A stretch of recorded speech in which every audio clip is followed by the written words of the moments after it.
Well, good afternoon, everyone. We will go ahead and get started. My name is Crystal Nettles with the Orange County Water District, and I'm excited to welcome you to our webinar, Planning for a Resilient Water Future in Orange County. Today, our speakers from the Orange County Water District and its retail agency, Mesa Water District, will discuss how they are planning today to ensure a reliable and resilient water supply for tomorrow and generations to come. We will walk through OCWD's resilience plan, a forward-thinking strategic plan that guides long-term investment to strengthen regional water reliability. And then we'll hear from Mesa Water District, who will provide an update on the local groundwater supply improvement project, which is one of the priority projects featured in the plan. So before we begin, I would like to mention that we are in webinar mode, so attendees are muted to reduce background noise.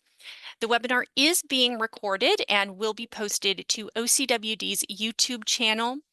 And lastly, we will take questions at the end of our presentation, so we encourage you to submit your questions in the Q&A box. We will do our best to get to as many as possible and address questions most relevant to the information presented today. But without further ado, I would like to introduce our speakers. So Lisa Haney is a leader in strategic planning and innovative regional solutions who oversees the planning and natural resources departments at the Orange County Water District. Under Lisa's oversight, these departments prepare the district's environmental documents, resource agency permit applications, groundwater management plan, resilience plan, and conduct the district's natural resources management, watershed planning, and recharge planning. Lisa has more than 25 years of experience in public utilities and regulatory policy and compliance. Adam Hutchinson is the Recharge Planning Manager at the Orange County Water District with over 36 years of experience in water resources and 25 years here at OCWD. Adam oversees the testing and implementation of new methods to enhance recharge system capacity, plans for future system expansion, and supports operations with optimization strategies. Before that, he worked for 7 years at CH2M Hill on various water resource projects, many involving artificial recharge. And Paul Schoenberger is the general manager of Mesa Water District and has more than 30 years of experience in the water industry, addressing water supply and water quality issues. His goal for Mesa Water is to provide reliable, clean, safe water at a cost-effective price. A local advocate for water supply and quality issues, Paul serves as chairman of the Orange County Groundwater Producers Group and has been involved in leadership positions with many industry organizations. Thank you all for being here. I will hand it over to Lisa. Hi, everyone. Welcome to our community and today's conversation. I'd like you to think about the millions of people who wake up across California every morning. They wake up, they go to the bathroom, they take a shower, they wash their hands. They may even go throw a load of laundry in and maybe do some dishes, all before going to work. This is what we call reliable water supply. The water magically shows up every day. They don't even have to think about it. It's just there. And what I want to say is that this isn't magic. This is resilience planning, and it involves a lot of effort and forward thinking and innovation to make this magic happen every day and to make sure it happens in the future for generations to come. Next slide, please. So at Orange County Water District, we are a water wholesaler and we do groundwater recharge. And then we sell that water to our producers like Mesa Water, who then deliver it to households and businesses for use. And resilience is not a new thing for Orange County Water District. We have been planning resilience since the inception of this agency. And we have historically been thinking about facilities-based resilience, including the building of the groundwater replenishment system, which we call the GWRS.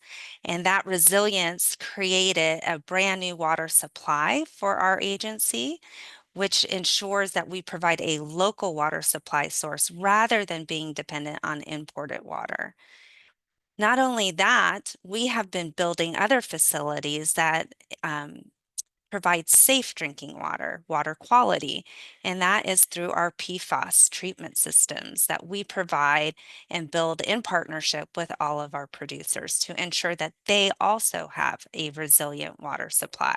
It's a great partnership, and again, it's nothing new. This is how we operate, and we're proud of what we've accomplished to date, but we're also looking forward. Next slide. So, as we move forward, we want to think a little bit differently about the challenges ahead of us. We want a resilience plan that offers an opportunity to be more holistic in our thinking across the agency and thinks about all of our stakeholders as well. We want a sustainable groundwater management system, which we have always had, but we want to maintain that. And we're actually a model for the state of California in how others manage their groundwater supply. We want to think about the risks ahead, and we want to think about multiple ways to address those risks and give ourselves some strategy. Next slide. So let's define resilience. It's a buzzword right now. Everyone's using it, including us. And it's an important word. And how we're going to define resilience for Orange County Water District is we're going to anticipate what are the needs of this agency across all of its operations. And then as we encounter those risks, how are we going to recover from them? In that recovery, we want to have adaptive management strategies. So we don't want to just come up with one way to address a risk. We want to have maybe 5 different solutions to one risk. And that gives us some flexibility and adaptability so that no matter where we are in time, we'll have multiple options in addressing that need at that time. Next slide. Part of our adaptability and readiness is we come up with a priority list. So we go through this process of brainstorming across departments within our agency about what are the risks. So it's not just one group doing it, it's our whole agency involved. It's a community effort. And then we ask each department to think of different ways of addressing those risks. And then we bring in our executive management team and our general manager, who then decides what the priorities are. And we look at priorities over a short term and a long term basis. And so identifying our priorities early on at different stages is really important. It helps us decide where to put our time and energy and our money and be fiscally responsible. So, speaking of money, it takes money to do projects, right? And you have to think and plan way in advance to be able to fund those opportunities. We want to look for partnerships with our producers, with maybe public-private partnerships or other stakeholders around us, much like we did with the GWRS system, where we're taking recycled water from our next door neighbor and water agency, and we're cleaning that and purifying it and then pumping that into our groundwater basin for extra cleaning and reliability. That partnership is what gave us a brand new water supply. How can we take ideas like that and move them into other areas of our operations? We want to find those partnerships and funding partnership opportunities. In addition to that, we want to look for grants. Where can we receive state or federal funding that would help support the projects that we have identified as priorities? And in order to get grant funding, you need to do a little upfront work, and that is in engineering design. So we need to put a little bit of effort into understanding what the scope of the project is and designing that out to maybe 20%, just enough to show that it has meaning and purpose to a grant agency. And then we need to identify all of our regulatory permits that need to happen and other factors that need to occur well before you start building, right? You got to build your relationships, your partnerships, and that includes regulatory agencies. And we want to start CEQA and environmental documents as soon as possible so that when those grants do become available, we have a package ready to apply and we're not wasting any time. Makes us more flexible. Next slide. So planning horizon, historically, again, we were facilities based and focused more on a 1 to 3 year time horizon, very focused with building GWRS and PFAS treatment facilities. As we look up and we look forward, we want to think much longer than that. So although the planning department is always thinking probably 50 years, we're only putting a 25-year horizon in the actual formal plan. But we have a 5 year focus, priority focus, so that we can really dial in on what we need to dial in on now. And we're also including a diverse array of project stages rather than just facility-based projects. We're looking at planning studies, feasibility studies, conceptual plans, and actual facilities. So much more open-ended process and inclusion into our resiliency in our planning process. Next slide, please. As I mentioned before, OCWD has always been resilient in how we have been planning and supplying wholesale water for Orange County. We historically were more dependent on imported water supplies. And as I mentioned, the groundwater replenishment system and the construction of that were fully designed now and built out and at capacity. And that now provides 35% of our water supply. And that's a local water supply and it's a new water supply for Orange County. So that makes us very resilient. So now that that piece of our portfolio pie is complete, we're looking at the other areas and we're asking ourselves, where can we optimize? Where can we come up with other new sources of water supply? And our focus moving forward is looking at the Santa Ana River. And what you may not know is that we collect quite a bit of our water supply from that river system. We have our base flows at 20% that we're collecting from the Santa Ana River. And we also have our storm flows, which are extra water that come from really large storm events that are also captured through the river. And together, that's 40% of our water supply. How can we, moving forward, make sure we're optimizing those benefits when they come? So those are the things we're thinking about. Next slide. We know that everyone else is also thinking about resiliency. We are in the Santa Ana River watershed. It is the longest watershed in the state of California. It's about 100 miles long. And Orange County Water District is at the bottom of the watershed. And there's a lot of other water utilities at the top of the watershed. Every single water utility is wanting and needing to be resilient, as they should be. That is what we are all charged with doing, is making sure that we are all providing a resilient source of water to our customers.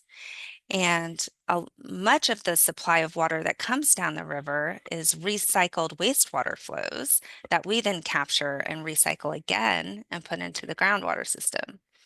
As the upper watershed starts to take their own wastewater flows and recycle them and repurpose them for their local supply, we need to think about that reduction in base flows. And so our opportunity really is, how do we capture those storm events to make up for those reduced base flows over time? Next slide. Another thing that we need to think about is we're collecting most of this river flow out at Prado, which is an Army Corps operated and owned dam facility that we partner with them. And they're willing to hold a certain amount of water behind the dam for water conservation. And that means they're just holding it long enough to release it at a rate that we can capture it downstream at our Anaheim facilities. So we have a bathtub that we're allowed to fill behind the dam during those storm events. What's happening, however, though, is every time there's a storm, it's not just carrying water, it's also carrying sediment.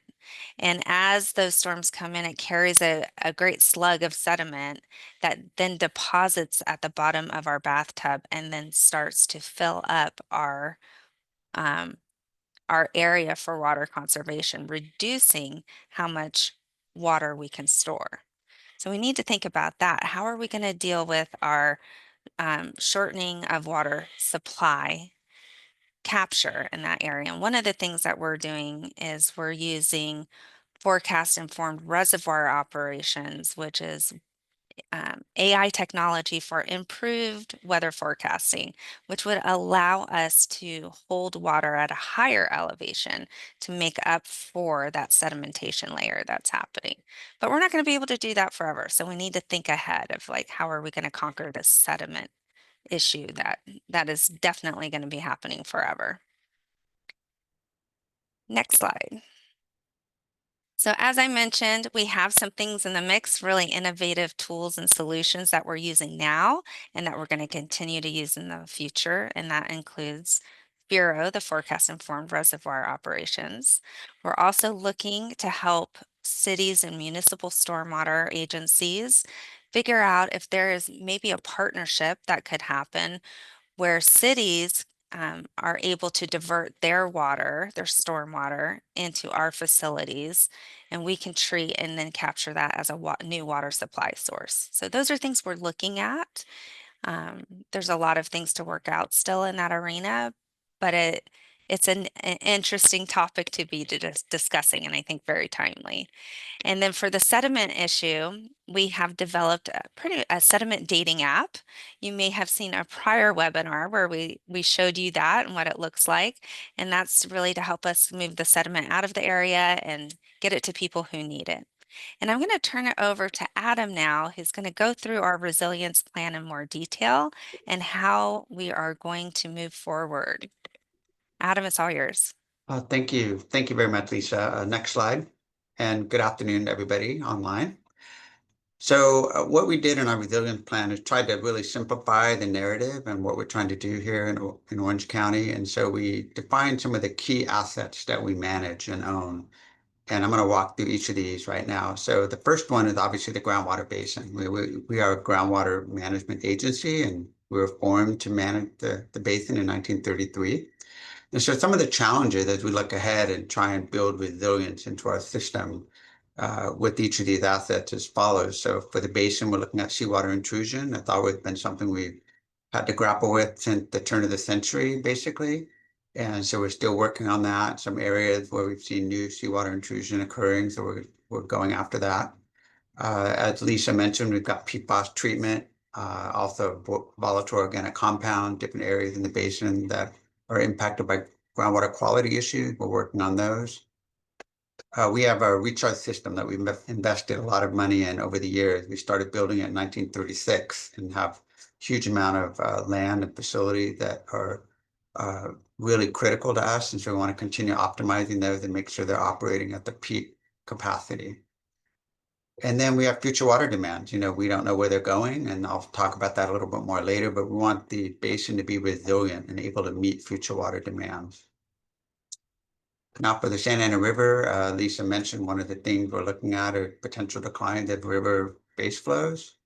And so we want to keep a close eye on that. And stormwater is obviously a key factor there, new water that we can capture, and that's also plays into weather whiplash. You know, we've seen a lot of dries in recent years and extreme wets that follow the dry years. So some people call it weather whiplash. And so that water conservation pool at Prado is really critical to allowing us to handle those swings in water supply availability.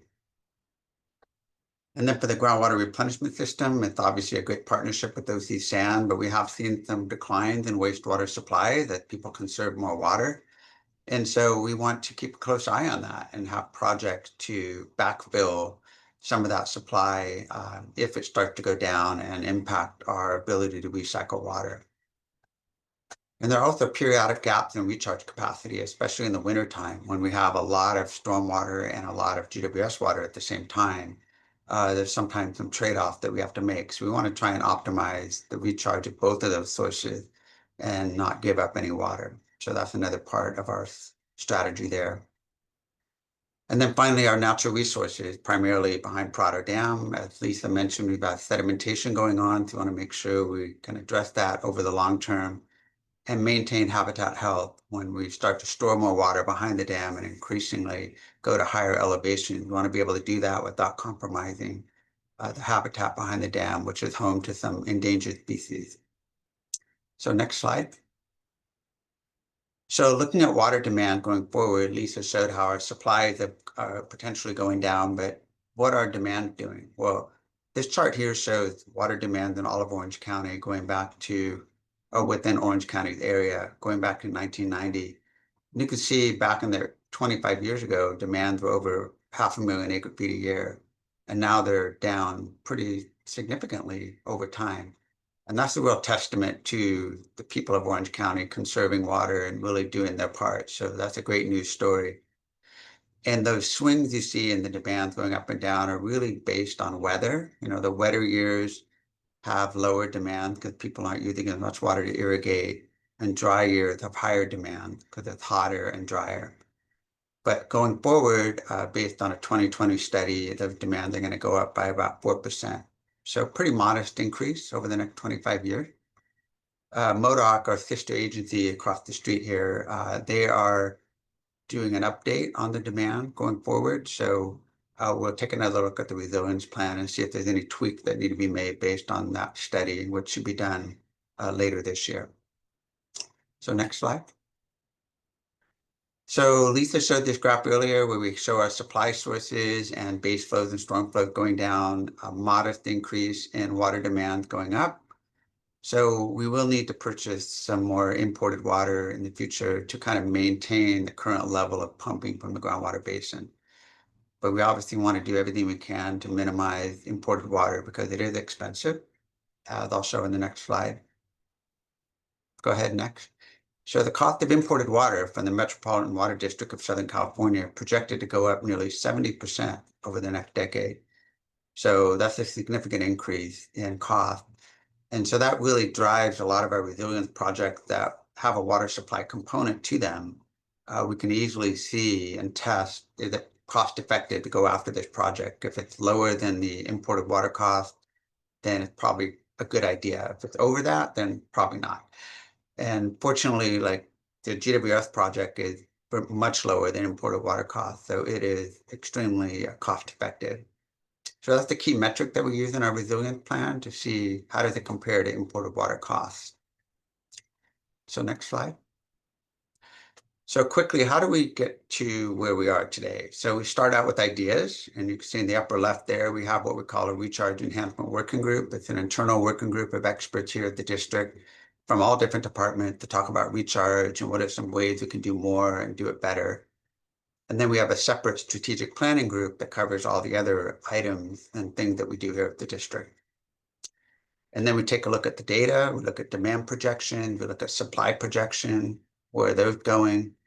And then we obviously at the bottom there have our regulatory requirements, the Sustainable Groundwater Management Act and water quality regulations that we need to follow. So those can drive projects as well. So we get those all together and get in a group and we rank these projects and then we put the priority projects in the resilience plan and look for grants and cost effectiveness. And if they do get implemented, they go into a separate process with the board of directors, getting approval from them and budgeting to proceed with the project.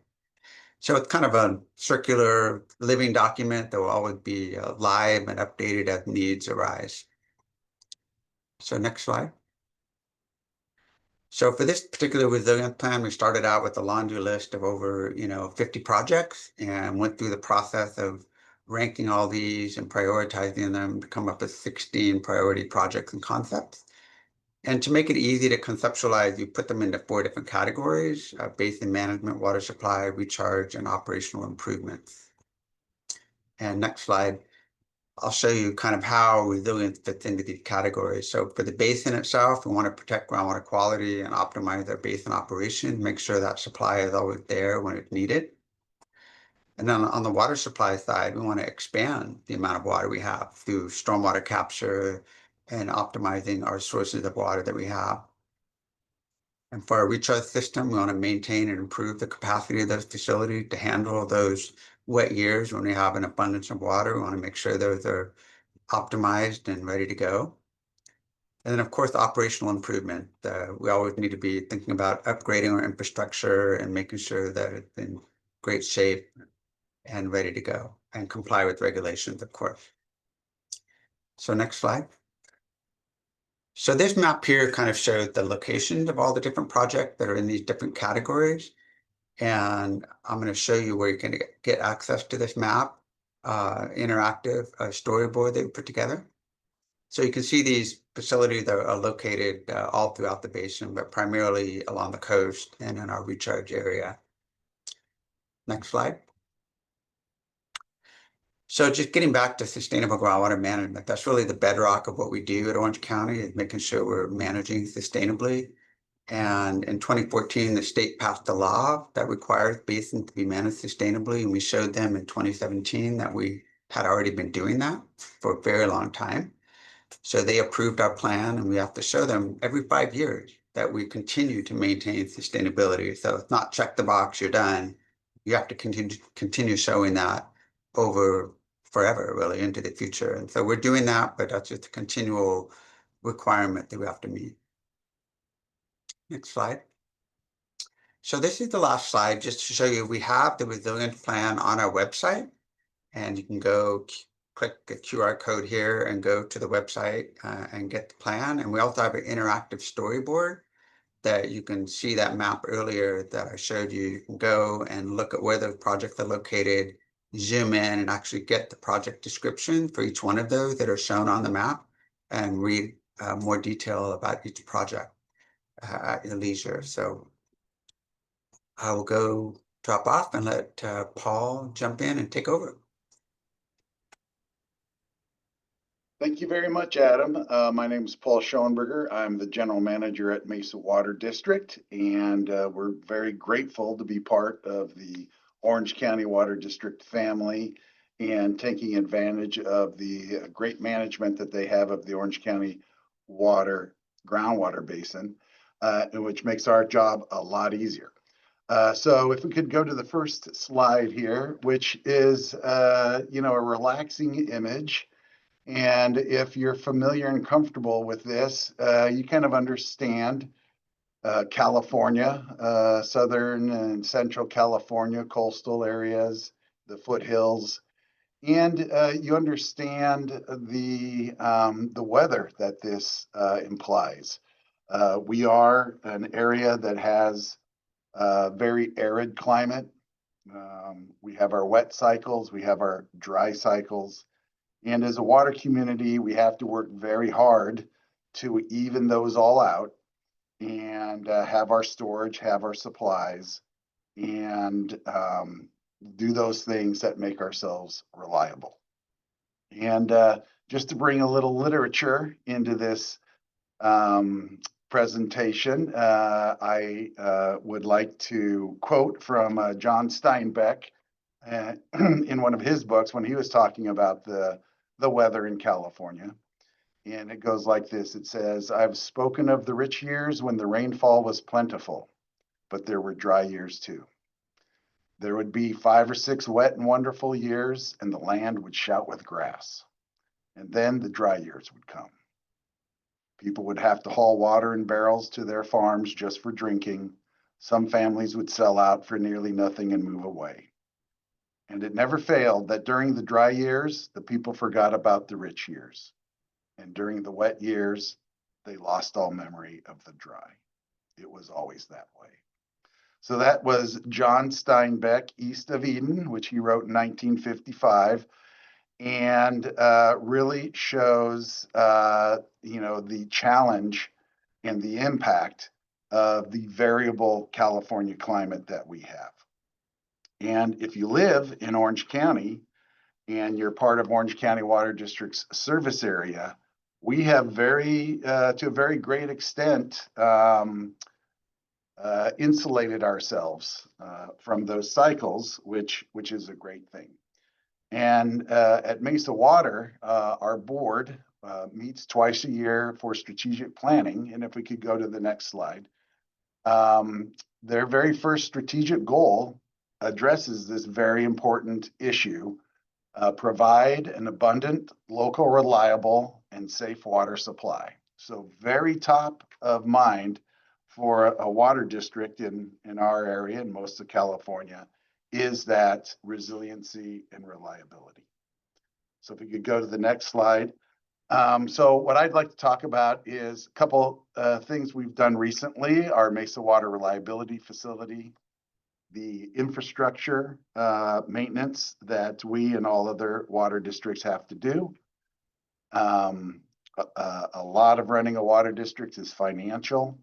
And then a future project, which is on Orange County Water District's list of potential future projects, and something we're doing in combination with the city of Newport Beach, Huntington Beach, ourselves, and Orange County Water District, is the local SIP, the local groundwater supply improvement project, which is a brackish groundwater project that is very conceptual now, but we're taking a look at that.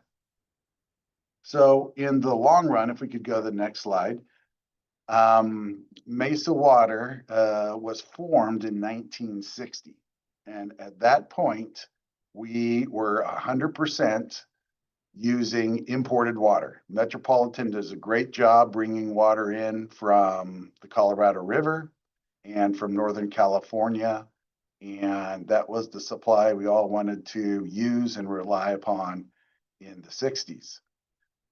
Starting in the 70s, our board started this decades-long quest to become 100% local.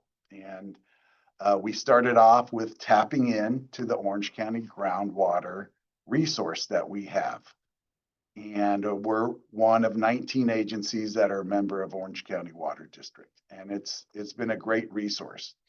And so through our clear wells, through the main aquifer, we were able to become much more local.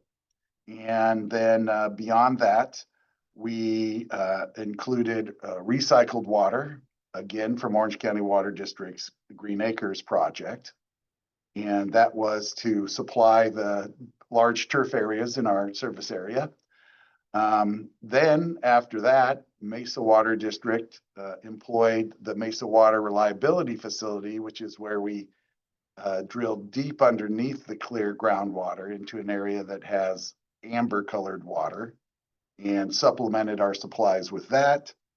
A lot of water use efficiency along the way, as was mentioned previously.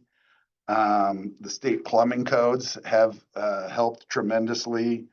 Water use efficiency rebates, landscaping, and public awareness activities.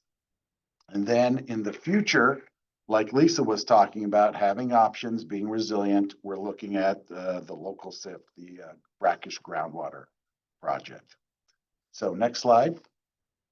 So this is kind of a cartoon of the Orange County groundwater basin cross section. To the very left is where the basin narrows and meets the ocean. And to the very right is in kind of where the basin starts in the Anaheim area, where a lot of the recharge, and a little bit north to Prado Dam. And that is where most of this basin, the water's recharged, and everybody's got their wells sunk into the principal aquifer. And you can see the lower basin, the lower aquifer, and you can see where it starts to get some color from ancient organics that are buried underground there, including an old redwood forest. And that water has been sitting there. We've age dated it. It's about 12,000 years old, and it's kind of soaked up some color, and it wells up near the coast where Mesa Water is, and we tap into that as an additional source. Normally, this water will be migrating up because it's under greater pressure into the principal aquifer. So that's why tapping into that, reducing the pressure, is sort of a groundwater cleanup project to make sure the principal aquifer is not impacted. So next slide. This is just a picture of some of the facilities. On the left, you can see the not so clear water on the left. It's clear, but it's got a little tint to it. You certainly don't want to fill up your bathtub or your sink with water that has a tint to it. And then the very clear water on the right. And in the background, you see the membranes. That's a nanofiltration system that simply takes the very large color molecules out and leaves the fresh water going forward. Next slide. So the benefits of the Mesa Water Reliability Facility is the regional water quality aspects that I talked about. This was the final step in Mesa Water becoming 100% local and reliable. So we're not dependent on imported water. In fact, we haven't really taken any imported water since 2012 when this plant was finally completed. We will take maybe an acre foot or two each year just to exercise our connections to Metropolitan Water District and make sure that everything's calibrated and operating. But, you know, by and large, we're 100% local, which is great. This has helped us reduce our costs and has greatly lowered our energy use and our carbon footprint. Bringing water or taking advantage of local water as opposed to maybe pumping water over the Tehachapies or transporting it from the Colorado River to Southern California is much less energy usage than otherwise.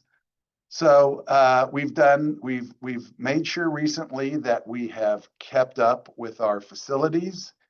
Anytime we have an old one of those 1970s wells need replacement, we have replaced them. At our next slide, you will see that recently we replaced 2 of our old wells with 2 new groundwater wells, which actually were quite the gushers. We were hoping for maybe, 2,800 gallons per minute.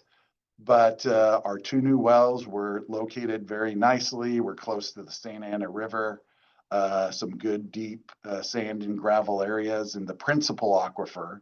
And we were able to drill 2 new clear groundwater wells, greatly adding to our community's supply. So we have the 7 clear wells, and we have the 2 wells that pump the amber colored water going forward.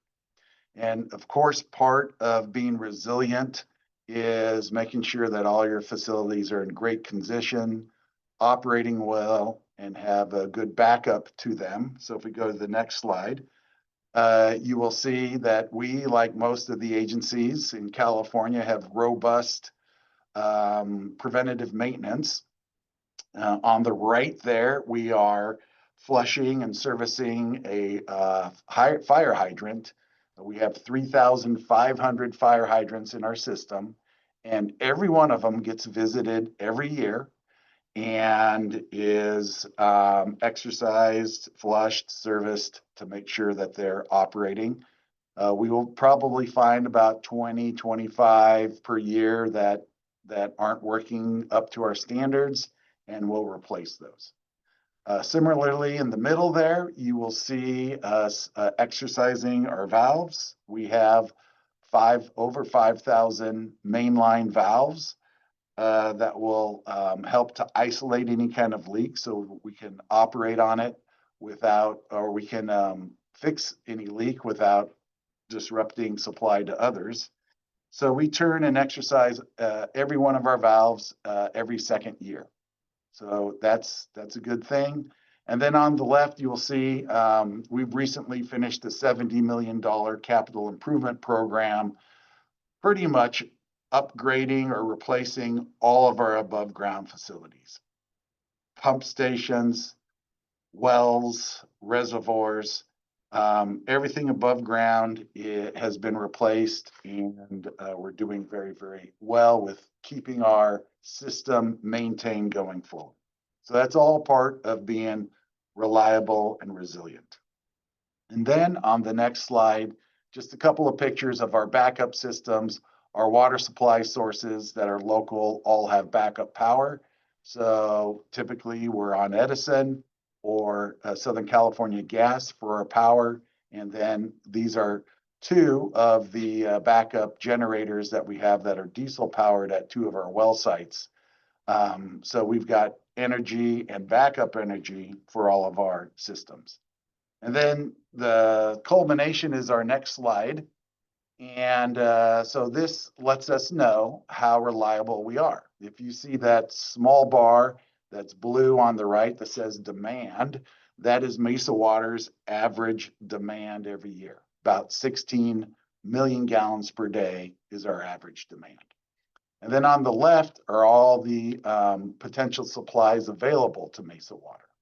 And the bottom two are our local supplies that we use exclusively. The orange are our clear wells, and the green is our Mesa Water Reliability Facility. And you can see even, when we peak in the summer, we have enough capacity with those local supplies to keep ourselves in water.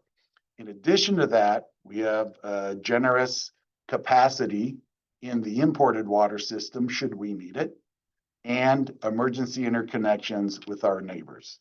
So, Mesa Water has an abundant supply of water, and we're very proud that we're able to do that and provide that to our customers.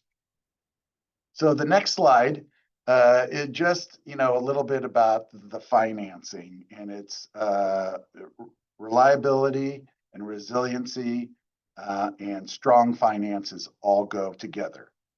An example for Orange County Water District, all of a sudden, basically $1 billion emergency or problem was dropped on their feet in PFAS. And because they are AAA, they were able to address that and did a very good job of it. Same with Mesa Water District. We have AAA credit rating, which is the highest that you can get. We run our operations very efficiently. If you look at expenditures per capita, we're one of the most efficient in Orange County. We have plenty of reserves. We have zero unfunded pension liability. So, that all rolls into having really good financial reliability, financial reservoir, just like we have a great reservoir of water and water supplies. Next slide, please.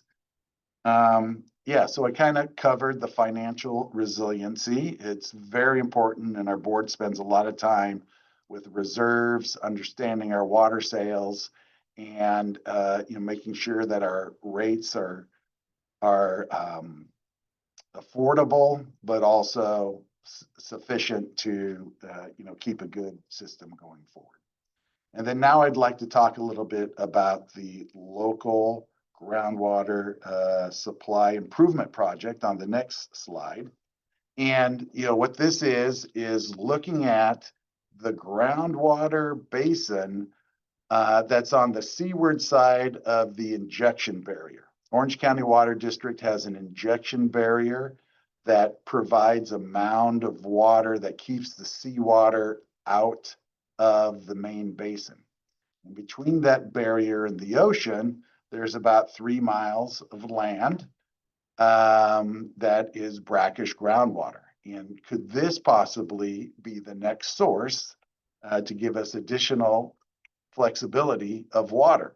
So Mesa Water District, which in this map in the middle is the blue area, and the purple below us, which is Newport Beach, and the yellow above us, which is the city of Huntington Beach, have combined with Orange County Water District and a $250,000 Water Smart grant from the Bureau of Reclamation to do a feasibility study. And it's mostly a groundwater modeling exercise.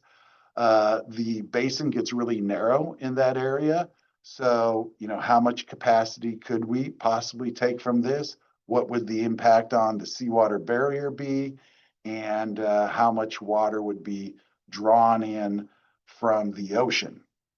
So we're probably 2/3 of the way through this study, and it's looking very positive as far as, yeah, this is an opportunity for additional water supply. A 5 MGD plant would be a good start.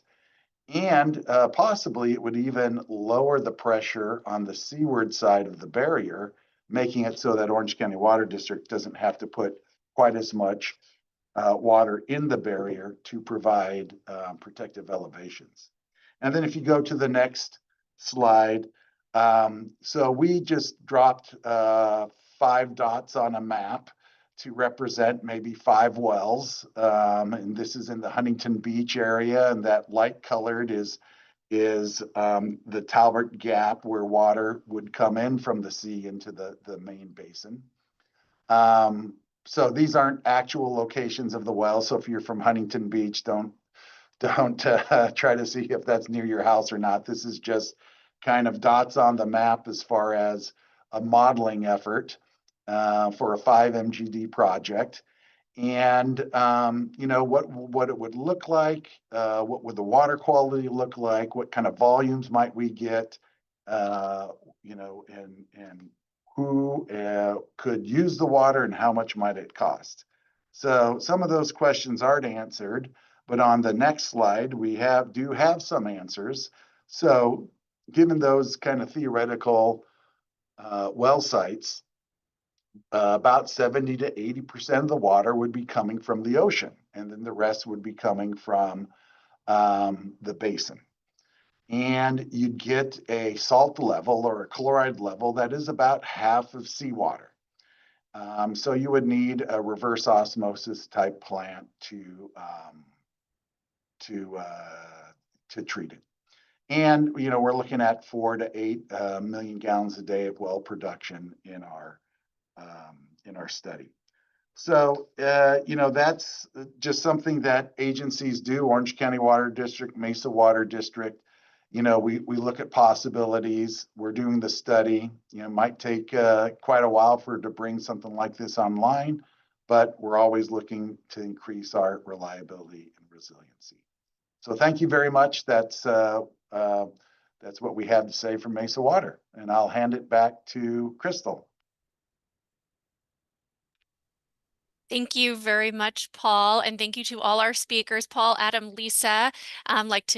You've already popped yourselves back on camera. Thank you so much. At this time, we're going to jump into our Q&A. We're going to do our best to get through as many questions live as possible that are most applicable to today's topic. But note that if we are not able to get to your question during the time frame allotted, we're going to follow up with you after the webinar. You can also email your questions to info@ocwd.com. So first up, this question is regarding sedimentation in the Prado Dam Reservoir. Is maintenance dredging allowed and or used in Orange County? I'll take that one. So Prado Dam is owned and operated by the Army Corps of Engineers. They do not have an operations and maintenance budget for sediment. They built that dam for it to completely fill up with sediment. It is constructed for that purpose. And the dam is built for flood control, and it's a 100-year dam. So the onus would be on other stakeholders who would have an interest to take that sediment out. And we are working very collaboratively across all of Southern California, actually, to find ways to partner and raise funding to take the sediment out, because it's a highly valuable resource. And actually, most of the coastal communities in Southern California really, really want the high quality sand that exists right behind Prado. And so we are working, we just had the mayor of San Clemente come out and look at our sand behind Prado yesterday. And we are trying to find solutions on how to get it out and transport it to where it is desperately needed. Thank you, Lisa. Next question is, under what circumstances does investing in rainwater harvesting systems for single-family homes and large buildings provide a positive return on investment? You know, I'm think that's a water efficiency question, which Orange County Water District doesn't participate. We don't have a water efficiency program, so I don't know, Paul, is that something you would like to take on? Sure, yeah. So we, provide a rebate program for rain barrels, and that's a good way to kind of capture some water, especially during rainy times, and to use it in the landscape. And so, that's a good thing to do. As far, the question was kind of specifically on the cost efficiency of that. And, our water that we sell at the retail level, which is, in line with most of the rest of Orange County, is about a penny for 2 to 3 gallons. So, if you have a 45, let's say a 50 gallon rain barrel, every time you fill that up and save that water, that's 25 cents of water that we're saving. So, it's tough to, get the straight financial response or, recovery of that. But, people like to do it, and, it's a good thing to help save that resource. So, that's kind of what it is. The Orange County Water District runs a great basin. They do it very efficiently. We have a lot of efficient agencies in Orange County, and we're able to provide water at, a very low price. So, that's just kind of the facts around that. Yeah, if I could add one comment, I'm just became aware of a program in Australia where they're actually acquiring new homes to be built with rooftop rain collection system built into the home. And so I think that if you do it that way, it probably is a lot more cost effective because you're building the home with that facility in mind. So just know that that is something that people are looking at all over the world, not just here in California. Thank you. This question is a resilience plan question. What projects within the plan are you planning to tackle first? I'll give that to Adam. Yeah, that's a great question. So some of the projects like PFAS treatment is ongoing. So we're doing that actively and have been for a while. Other projects are more in the long term. So they don't all have the same timeline, even though, we have a 5-year window, but we're trying to make progress on all of them over time. We actually have an RFP going out in a few weeks for one of the projects on the list. And so just trying to make progress on those as staff resources allow and chip away at that. And so if you have any specific projects or questions, you can contact us and we'd be glad to talk with you about them. Adam, I think we have like 3 RFPs coming out or that we're bringing to the board. Do you want to explain what those 3 are just to give people a heads up on what we're looking to do now? Sure, I can talk about 2 of them. One of them is a contract for soil boring using sonic drilling, so at the very specific technology we're after, but that is to do some soil boring in Anaheim Lake. And this relates to optimizing our recharge facilities, getting more information, understanding what options are available to us. So that's out right now. And then the second one is on a feasibility study for sediment removal in the river. Uh, Clogging is a big problem in our recharge system, and it's a really big constraint on optimizing our recharge, especially stormwater. And so we're looking at the feasibility of using an innovative pretreatment method to purify that water and reduce the clogging ability. And so that will be coming out here in the next couple of weeks. Thank you. You spoke just a bit ago about timing. So why is it so important to project this far out when you're planning projects? Well, The- I'll jump into Sure. one of these things. You know, so some people are asking, so Mesa Water, you're 100% local and reliable. Why are you looking at another source of water? And, you know, there are things that might happen in the future, more regulations, PFAS, you know, things like that can kind of shake your world. And I also say, you know, it takes 10, 12, 15 years to get a project up and running. So the time to the time to start thinking about and planning for and addressing a problem is not when it hits, because it just takes a long time. Yeah, you know, the whole we're doing a preliminary study. We'll probably do another study, hone in on things. You've got land acquisition, you've got permitting, design, construction. It just, that's how long it takes to get things done. So, you know, that's, now's the time to start thinking about the next generation. Yeah, and I'll just add on, you need to start figuring out who your partners are in the watershed and all the wonderful things that you can do together. And Paul's example of the SIP is just fantastic, right? And you have to think about those partnerships. You have to do those feasibility studies to even see if it financially is responsible to do. And then you can move forward with the construction and the project deliverables. So even just the planning aspect and the relationship building that it takes to do these kinds of watershed level projects, it just takes a lot of time. So you gotta start early, just like Paul said. Thank you, Lisa. And Paul, one final question for you. What makes this project unique compared to other groundwater projects in California with the local SIP? Well, you know, it's not so unique. I mean, there are other examples in the Bay Area and other places where folks have brackish water projects, and in the inland areas like Inland Empire and others, there are brackish groundwater.